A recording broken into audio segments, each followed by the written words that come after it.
నమస్తే, నా పేరు కొట్టుమధు. మా నాన్నగారి పేరు కొట్టు సత్యనారాయణ గారు. ఏలూరు జిల్లా కామరకోట మండలం తడికిరిపూడి గ్రామంలో మా వ్యవసాయ క్షేత్రంలో ఇప్పుడు ఈరోజు మన ప్రకృతి వ్యవసాయ సిబ్బందితోటి మమేకమయ్యి ఈ కార్యక్రమంలో పాల్గొనడం జరుగుతుంది. నేను ఇక్కడ వ్యవసాయ భూమి తీసుకుంటా కారణం గోసేవ చేయాలి, గోపోషణ చేయాలి, గోసంతతిని అభివృద్ధి చేసి గోవు ద్వారా మనిషికి కావాల్సినటువంటి వనరులు అంటే గోవు ద్వారా మనిషికి డైరెక్ట్గా పాలు, పెరుగు, వెన్న, నెయ్యి అటువంటివి కాకుండా మనం బతకడానికి మనం తినడానికి కావాల్సినటువంటి కూరగాయలే కానీ ఆకుకూరలన్నీ అన్నీ కూడా ఈ భూమిలోంచే మనకు రావాలి. భూమి బాగుంటేనే పంటలు బాగుంటాయి. మనం మనిషి ఎంత ఆరోగ్యంగా ఉంటే అంత శక్తివంతంగా మనం ఏ పనైనా చేసుకోగలుగుతాం. ఆ ఉద్దేశంతో నేను ఇక్కడ భూమి తీసుకున్న రోజు అదే రోజు నేను ఆవులను తీసుకోవటం, ఆవులను తీసుకుని ఆ రోజు నుంచి కూడా గత 18 సంవత్సరాల నుంచి కూడా ఇక్కడ ప్రకృతి వ్యవసాయం చేయడం జరుగుతుంది.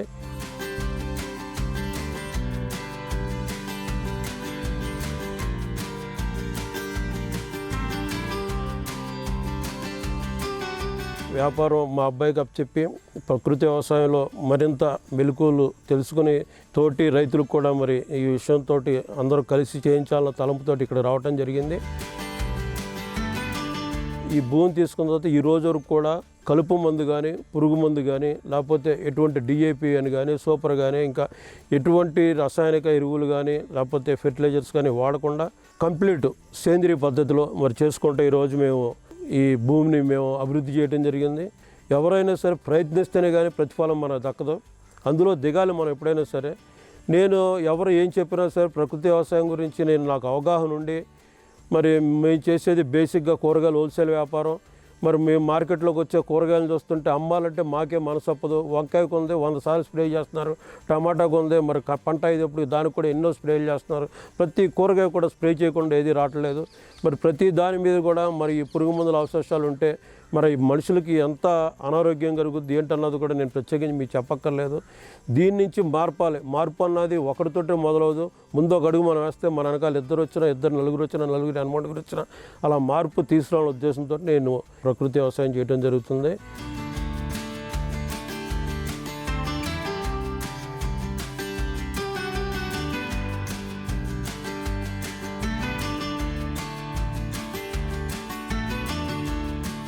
అలాగే ఇక్కడ ఈ ప్రకృతి వ్యవసాయంలో నేను బెండకాయలు, వంకాయలు, అలాగే దోసకాయలు, బీరకాయలు, వివిధ రకాలైనటువంటి కూరగాయలన్నింటి కూడా పండించడం జరుగుతుంది. వాటిని కూడా ఏంటంటే నేను ముందుగా జనానికి అలవాటు చేయాలన్నట్టు కొద్దిగా వేసి మా సర్కిల్లో, తెలిసిన సర్కిల్లో వాళ్ళకి, బంధువులకి, తోటి రైతులకు కూడా ఇవ్వటం జరుగుతుంది. అంటే అమ్మేంత లార్జ్ స్కేల్ అయితే వేయలేదు. ఇక ఒక విధంగా చెప్పాలంటే ఇప్పుడు కోకో ఉంది. ఈ రోజున మీరు చూసుకున్నట్టయితే మన ప్రకృతి వ్యవసాయంలో సేంద్రియ పద్ధతిలో చేసినటువంటి ఈ తోటల్లో మీకు పూత, పిండి, కాయ అన్ని దశలు కూడా 365 రోజులు కూడా పంట దిగుబడి ఓన్లీ సేంద్రియ పద్ధతిలో చేసినటువంటి ప్రకృతి వ్యవసాయం చేసినటువంటి తోటల్లోనే మీకు ఈ విధానంగా కనపడుతుంది. మామూలుగా సేంద్రియ పద్ధతిలో కాకుండా ఎరువులు ఇటువంటి వాడిన వాటిలో అయితే సంవత్సరానికి 2 పంటల కిందే వస్తుంది.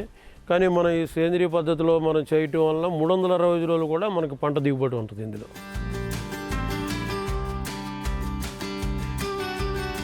అలాగే ఇక్కడ కోకో, కొబ్బరి ఉంది. కొబ్బరి కూడా మీరు ఈ రోజుల్లో చూసినట్లయితే మాకు ఇక్కడ వచ్చినటువంటి చెట్టు ఆ గుబురు విధానం కానీ, ఆ గెల్ల దిగుబడి కానీ సేంద్రియ పద్ధతిలో చేయటం వల్ల ఈ రకంగా ఉన్నటువంటిది మీకు ఇతర తోటల్లో కనపడటం కష్టం.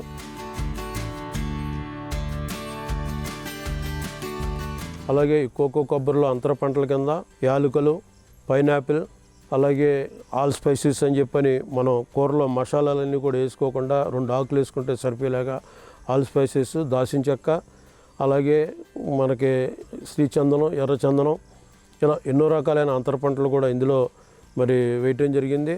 తులసి వనం కూడా పెంచడం జరుగుతుంది. మా దగ్గర ఉన్నవన్నీ కూడా కపిలావులే ఉన్నాయి.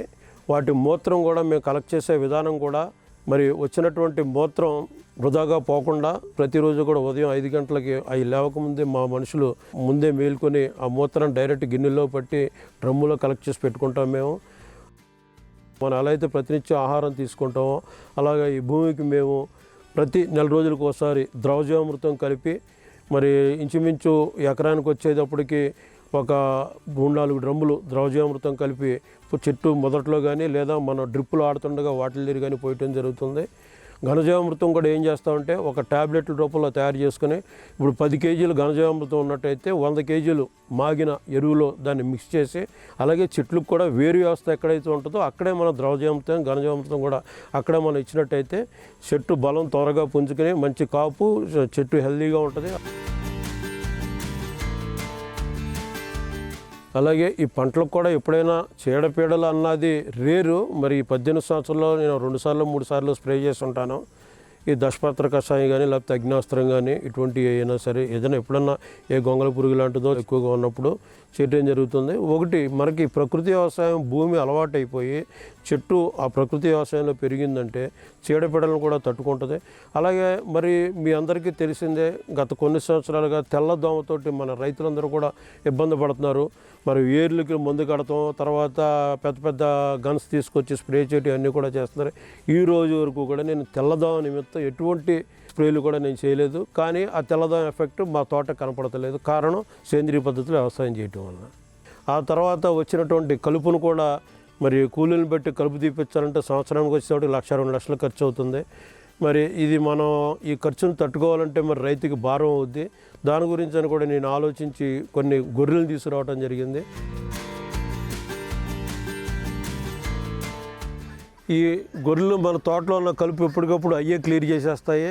ఆ గొర్రెలు కూడా మరి ఆరోగ్యంగా ఉండాలంటే వాటికి కూడా సరైన వసతి కల్పించాలని చెప్పి ఎలివేటెడ్ షెడ్ నిర్మించడం జరిగింది. అలాగే మరి వ్యవసాయ క్షేత్రంలో తర్వాత పశుపక్షాదులన్నీ ఉంటేనే ఇది ఒక ప్రపంచం. అలాగే మరి కోళ్ళు ఉన్నాయంటే మనకి వాటి ద్వారా మనకి గుడ్లు వస్తాయి. అలాగే పురుగు పుట్ర కూడా మరి తేళ్లు కానీ ఈ జెర్లు కానీ లేకపోతే చిన్న చిన్న పాములు కూడా మరి కోళ్ళు తరిమేయటం జరుగుద్ది. మనకి సెక్యూర్గా కూడా ఉంటాయి కోళ్ళు ఉండటం వలన. ఆ ఉద్దేశంతో కోళ్ళను కూడా ఇక్కడ పెంచడం జరుగుతుంది. అలాగే ప్రతి సంవత్సరం కూడా కోకో చెట్లకి ప్రూనింగ్ చేయడం జరుగుతుంది. మరి ఆ ప్రూనింగ్ చేసినప్పుడు ఈ పడినటువంటి ఈ పచ్చి రొట్ట అంతా కూడా ఒక సైడ్కి గట్టులాగా చేర్చి మరి దానిపైన మరి పక్కన మట్టి తీసి దాని మీద కప్పెట్టడం జరుగుతుంది. ఆ మట్టి ఎప్పుడైతే మనం కప్పెట్టామో ఆటోమేటిక్గా ఒక 1-2 నెలల్లో అది కుళ్ళిపోయి నేలలో కలిసిపోయి మళ్ళీ ఏ చెట్టు నుంచి అయితే వచ్చిందో ఆ చెట్టుకే ఎరువు కింద తయారయ్యి చెట్లన్నీ కూడా ఆరోగ్యంగా ఉండే అవకాశం కూడా ఉంది. అలాగే మా నేల కూడా ఇది కొంచెం ఎత్తుపల్లమైనటువంటి నేల. ఇది ఒక పక్క హైట్ ఒక పక్క డౌన్లో ఉంటుంది. నేను ఇదివరకు ద్రవజీవామృతం పోస్తే మన భూమిలో ఇంకిపోతుంది. ఘనజీవామృతం కానీ లేదా ఆవుపేడ కానీ వేస్తే భారీ వర్షాలు వచ్చినప్పుడు మన చేలో వేసినటువంటిది ఎరువంతా కూడా పక్క చేలోకి వెళ్ళిపోతుందనే ఉద్దేశంతో ఆగర్ మిషన్ తీసుకుని నేను 1.5 లోతు అడుగు అడలుపులో గోతులు తీసి ఆ గోతుల్లో ఇలాగే మన సేంద్రీయ పద్ధతిలో వానపాముల ఎరువు తర్వాత ఈ ఘనజీవామృతం ఇవన్నీ కూడా కలిపినటువంటి ఆ గోతుల్లో వేసి కప్పెట్టేయడం జరుగుతుంది.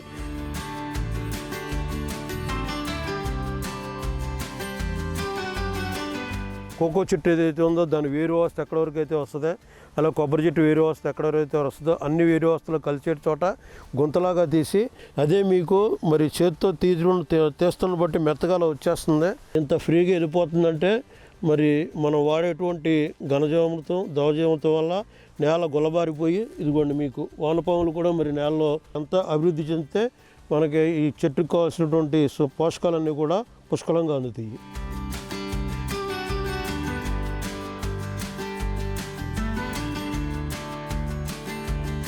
అలాగే ప్రతి రైతు దగ్గర కూడా నాకు తెలియని విధానం సేంద్రీయ వ్యవసాయంలో ఉంటే వాళ్ళని అడిగి తెలుసుకోవటం, అలాగే ఎవరన్నా వచ్చి నన్ను అడిగినా కూడా నాకు తెలిసినటువంటి విధానం చేసినటువంటి విధానం కూడా వాళ్ళకు కూడా తెలియజెప్పి మరి 10 మంది కూడా ఇందులోకి రావాలన్న తలంతో ఇందులో చేయడం జరిగింది. అలాగే రైతులందరూ కూడా మరి ప్రకృతి వ్యవసాయంలోకి వచ్చి ప్రకృతి వ్యవసాయం పంటలు పట్టిస్తే ప్రపంచవ్యాప్తంగా కూడా భారతదేశాన్ని మించినటువంటి వ్యవసాయ భూమి ఎక్కడ కూడా కనపడదు. మరి అంత అద్భుతంగా తయారవ్వాలంటే రైతులందరూ కూడా ప్రకృతి వ్యవసాయం వైపు మళ్ళాలి.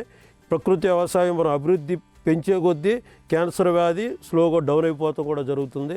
ఎందుకంటే క్యాన్సర్ అన్నది కేవలం ఈ పురుగు మందులు మరి ఎరువులు వాడటం వల్ల ఈ కూరగాయల ద్వారానే మనిషిలోకి మరి క్యాన్సర్ అన్నది ఈ వ్యాధి అన్నది ప్రవేశించడం జరుగుతుంది. కాబట్టి అందరూ రైతు సోదరులందరూ కూడా ప్రకృతి వ్యవసాయం వైపు మళ్ళినట్లయితే సర్వే జన సుఖనో భవంతు అన్నట్టు మనం బాగుంటాం, మన చుట్టూ అందరూ కూడా ఆరోగ్యంగా ఉంటారని చెప్పిన అందరూ కూడా నా మనవి.